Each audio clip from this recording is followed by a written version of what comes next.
नमस्कार साथियों, जगदीश प्रसाद की क्लास में आपका स्वागत है। हम कर रहे हैं जैन काव्य। और जैन काव्य के बारे में मैंने आपको पिछली क्लास में बताया था कि जो जैन काव्य लिखे गए थे रास फागु आचार, जिनके अंदर फागुर काव्य के अंदर चरित्र वर्णन किया जाता था। और इसके जो जैन काव्य था, ये जैन व्यापारी थे, ये धर्माश्रित थे। इन परमारों के वगैरह परमारों के राष्ट्रकूटों के, ठीक है। तो इतनी बात बताने के बाद मैंने बताया कि ये अपने ग्रंथों में जो अपने धर्म के जो महापुरुष थे उनका चरित्र वर्णन किया करते थे, उनकी महिमा का वर्णन किया करते थे। इसी प्रकार से ये हिंदू धर्मों के जो महापुरुष थे उनका भी अपने ग्रंथों में चरित्र वर्णन किया करते थे। एक बात ये, दूसरी बात ये कि आम भाषा के अंदर ये अपने प्रवचन सुनाया करते थे, गांव गांव में जाकर के डेरा लगाया करते थे, चाहे सिद्ध हो, चाहे नाथ हो, चाहे जैन हो। और ये लोग दूसरे जो धर्मों के लोग थे उनको अपने धर्म में दीक्षित करते थे।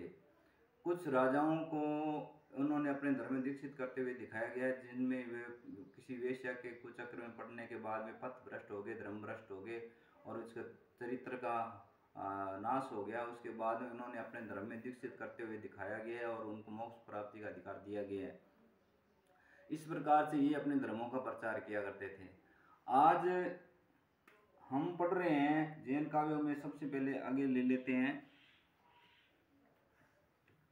स्वयंभू को।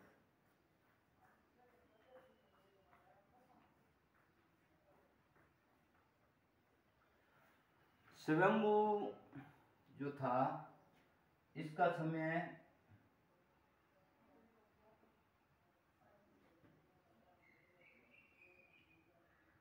8वीं शताब्दी माना गया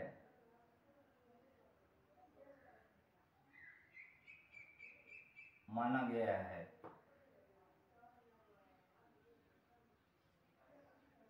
स्वयंभू का समय 8वीं शताब्दी माना गया है। डॉक्टर रामकुमार वर्मा के अनुसार, डॉक्टर रामकुमार वर्मा के अनुसार स्वयंभू का समय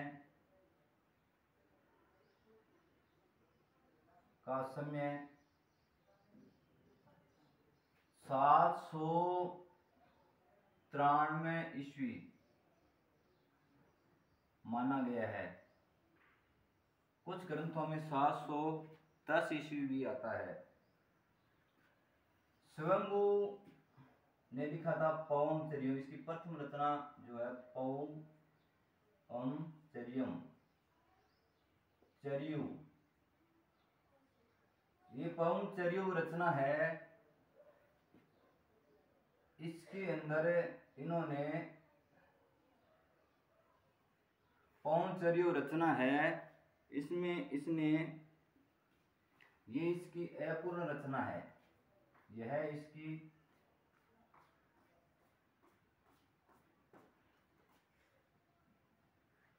अपूर्ण रचना है।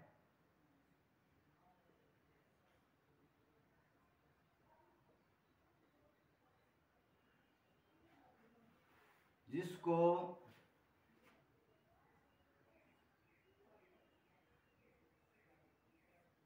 पूरा किया था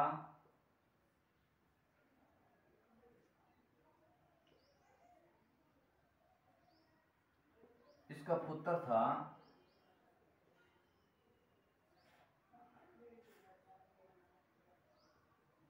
जिसका नाम था त्रिभुवन।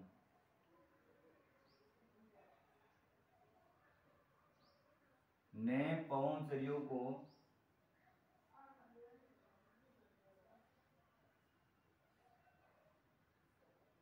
पूरा किया था।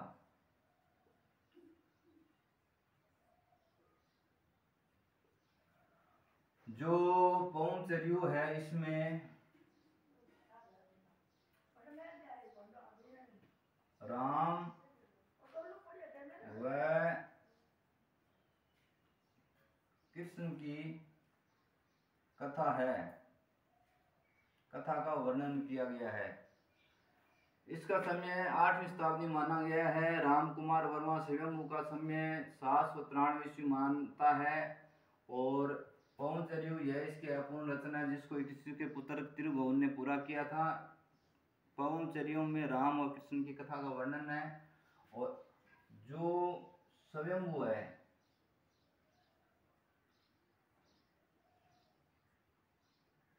वो राम कुमार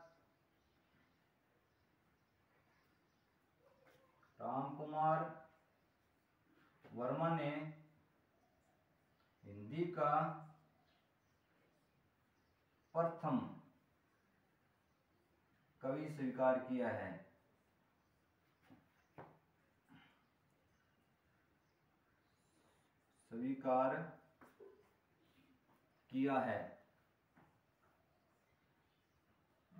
और स्वयंभू को अपभ्रंश का वाल्मीकि भी कहा जाता है। इतना पढ़ने के बाद में अपन आगे पढ़ते हैं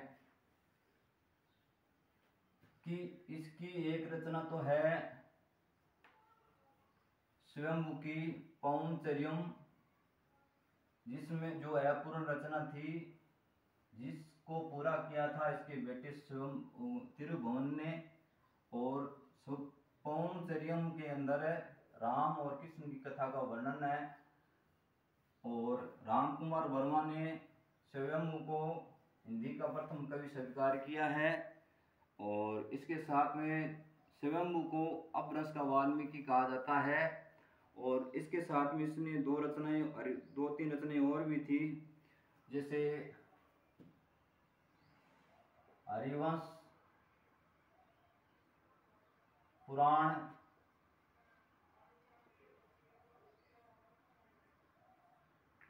और स्वयंभू छंद,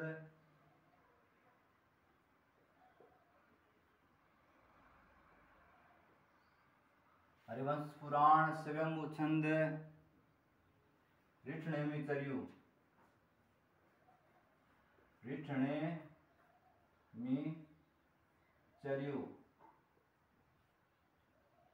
ये स्वयंभू की अन्य रचनाएं हैं। अभी हमने स्वयंभू के बारे में पूरा अध्ययन किया है। आगे दूसरे जो जैन विद्वान थे पुष्पदंत, जो अपने आप को अभिमान मेरु कहा करते थे, उसके बारे में पढ़ेंगे। पुष्पदंत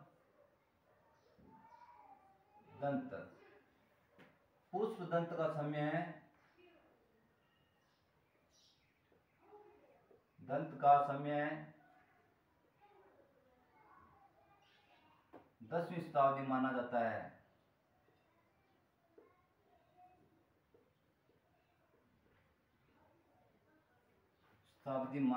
है।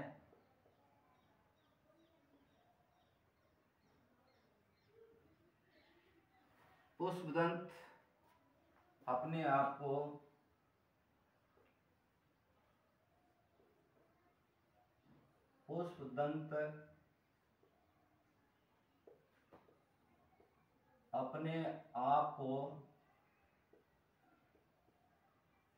ये जो लिखा है ना अपने आप को, इसकी अपने स्वयं को भी लिख सकते हैं वाक्य शुद्धि के अंदर। अपने आप को अभिमान मेरु कहा करते थे। इसको अपने रचनाओं पर बहुत गर्व था अपनी रचनाओं पर इनको। पुष्पदंत का समय, पुष्पदंत का समय 10वीं शताब्दी मैंने बताया। पुष्पदंत को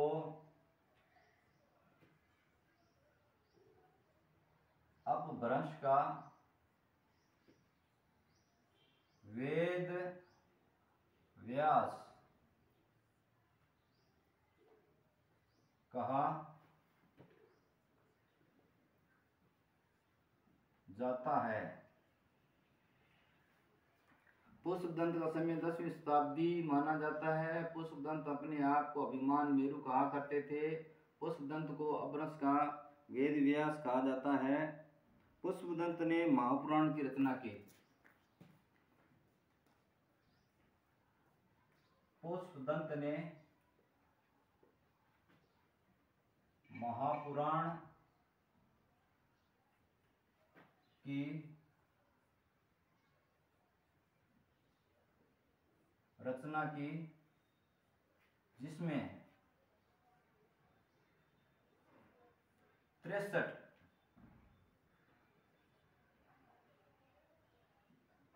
महापुरुषों के चरित्र का वर्णन किया गया है।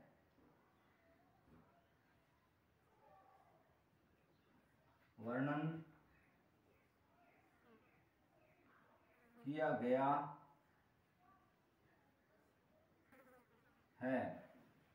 पुष्पदंत का समय 10वीं शताब्दी माना जाता है। पुष्पदंत अपने आप को अभिमान मेरु कहा करते थे। इनको अपनी रचनाओं पर बहुत गर्व था। पुष्पदंत को अपभ्रंश का वेद व्यास कहा जाता है। पुष्पदंत महापुराण की रचना की थी, जिसमें 63 महापुरुषों के चरित्र का वर्णन किया गया है।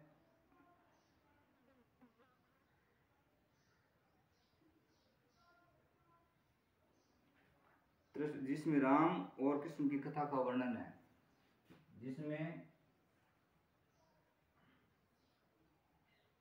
राम और कृष्ण की कथा का वर्णन किया गया है। ऊपर मैंने बता के आया हूँ, स्वयं की रचना जो उसने लिखी थी, उस स्वयं की जो रचना थी उसके अंदर राम और कथा उसका कोई वर्णन नहीं है। वो वर्णन 63 महापुरुष जो पुष्पदंत ने महापुराण लिखा था उसमें वर्णन मिलता है। सॉरी, गलती से मैंने बता दिया आपको, तो उसको आप थोड़ी गलती को सही कर लेना। तो ये थी पुष्पदंत के बारे में।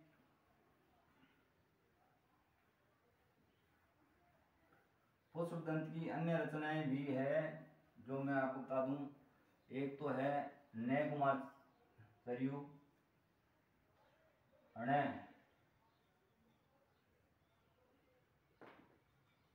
कुमार चरियू, अणय कुमार। पुष्पदंत की एक रचना तो महापुराण है, दूसरी अणय कुमार चरियू है। जस हरचरित हरिवंश पुराण,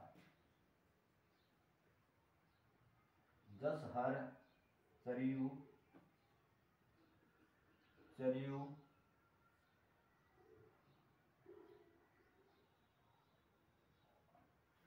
जस हर चरियू हरिवंश पुराण, नय कुमार चरियू, ये इनकी रचनाएं मानी जाती है पुष्पदंत की।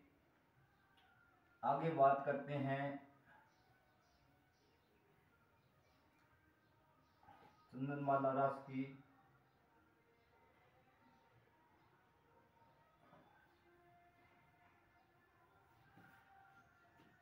ये चीजें हमने पढ़ी आज, और आगे की चीजें पढ़ने के लिए एक विद्वान और ले लेते हैं, धनपाल।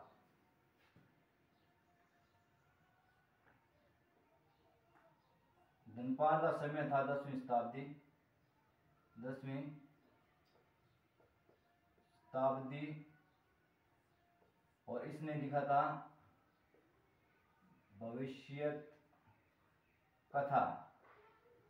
इस भविष्यत कथा के अंदर एक वणिक पुत्र को शिक्षा दी गई है। वणिक पुत्र था, वो पथ भ्रष्ट हो गया था, तो उसको शिक्षा देने के लिए इन्होंने भविष्यत कथा की रचना की थी। और आगे एक विद्वान और ले लेते हैं, देवसेन।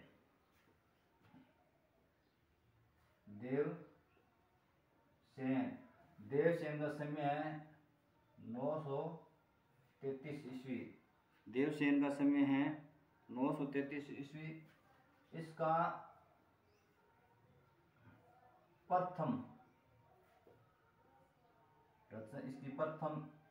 इसकी प्रथम रचना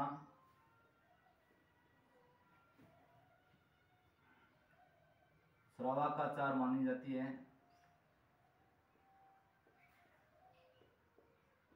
चार मानी जाती है। कुछ चीज़ें बार बार रिपीट होगी ताकि आपके ज़्यादा से ज़्यादा वो चीज़ें कंठस्थ हो जाए। श्रवा का चार, इसमें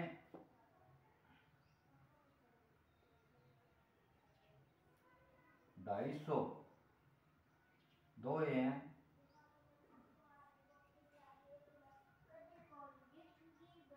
जिसके माध्यम से श्रावक धर्म का वर्णन या गुणगान किया गया है।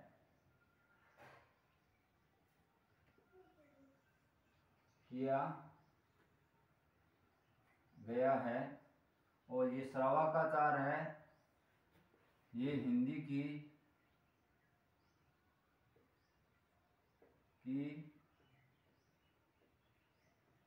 प्रथम रचना स्वीकार की जाती है। और प्रथम कवि राहुल सांकर्त्य ने श्रावक को माना है। ये चीज़ें हमने धनपाल के बारे में पढ़ी। धनपाल का समय 10वीं शताब्दी है। ये क्या करते थे, ये जो लोग थे ना, जैन लोग, ये हिंदू राजाओं को, चाहे दूसरे धर्म के राजा हो, उनको दीक्षा देकर के वहाँ अपने धार्मिक संरक्षण प्राप्त कर लेते थे। धार्मिक संरक्षण प्राप्त करने के बाद में राजाओं, महाराजाओं, रानियों को तो अपने धर्म में दीक्षित करते ही थे, साथ साथ में आम जनता को दीक्षित करने के लिए, आम जनता को अपने धर्म के विचारों को समझाने के लिए आम भाषा में, पाली प्राकृत में ये अपभ्रंश के अंदर वर्णन करते थे, गुणगान करते थे, और ज़्यादा से ज़्यादा अपने धर्म में उनको दीक्षित करना दिखाया जाता था। और ये सबसे पहले क्या करते थे, किसी राजा को, किसी व्यक्ति को पथभ्रष्ट दिखाते थे और बाद में उनको जैन धर्म के शरण में आते हुए दिखाया जाता था, और जैन धर्म में दीक्षित होने के बाद उन्हें मोक्ष प्राप्ति का अधिकार मान लिया जाता था। और इस प्रकार से ये अपने धर्म का प्रचार अधिक से अधिक प्रचार करते थे। और आगे चलते हैं।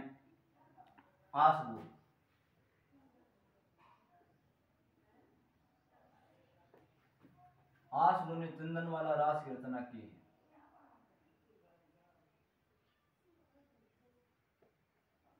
वाला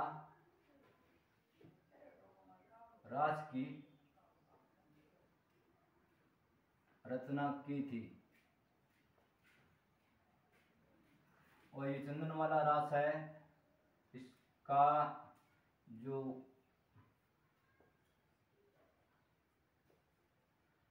प्रमुख रस है वो करुण है।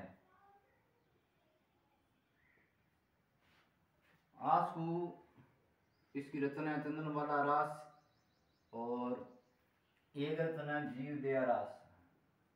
जीव दया रास। और ये जो चंदन वाला रास है, इसमें करुण रस का वर्णन किया गया है। और करुण रस का वर्णन किया गया है। इसमें 35 छंद है। इसके अंदर 35 छंदों की छोटी सी रचना है, छोटी सी रचना है। आगे ले लेते हैं एक विद्वान और उस पर हम फिर चर्चा करेंगे, करने लग जाएंगे। और वो विद्वान है शालिभद्र सूरी। शालिभद्र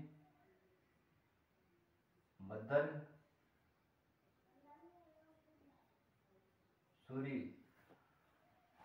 शालिभद्र सूरी ने भरतेश्वर बाहुबली रास लिखी। बाहुबली रास की रचना 1184 में की। इसमें भरतेश्वर व बाहुबली के युद्ध का वर्णन किया गया है। युद्ध होने के बाद में एक इसमें से जीत जाता है। इस प्रकार से बाद में ये जैन धर्म स्वीकार कर लेते हैं और इसको जैन धर्म में शिक्षा दी जाती है और इनका युद्ध पीछा छूट जाता है। इस प्रकार से इस रचना के अंदर वर्णन किया गया है। एक रचना है एक विद्वान जिनभद्र सूरी, उसकी बात थोड़ी और कर लेते हैं। जिनभद्र सूरी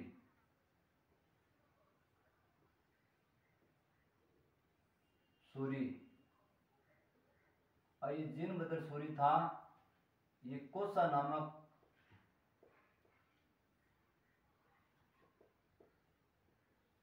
नामक वेश्या के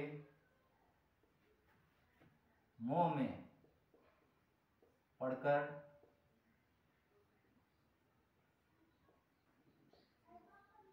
पथ भ्रष्ट हो गया था। भ्रष्ट हो गया था, लेकिन बाद में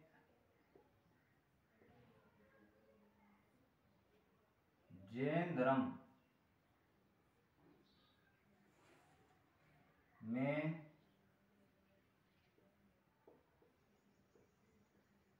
दीक्षित होने पर कोसा का मोह त्याग किया। कोसा वेश्या का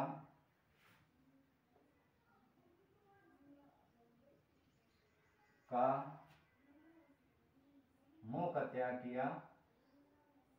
मोह का त्याग किया और मोक्ष का भागी बना। मोक्ष का भागी बना।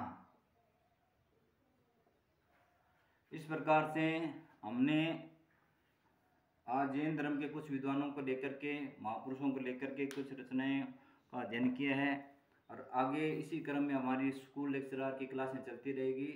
आज की क्लास इतनी ही। जगदीश प्रसाद को इजाज़त दीजिए। नमस्कार।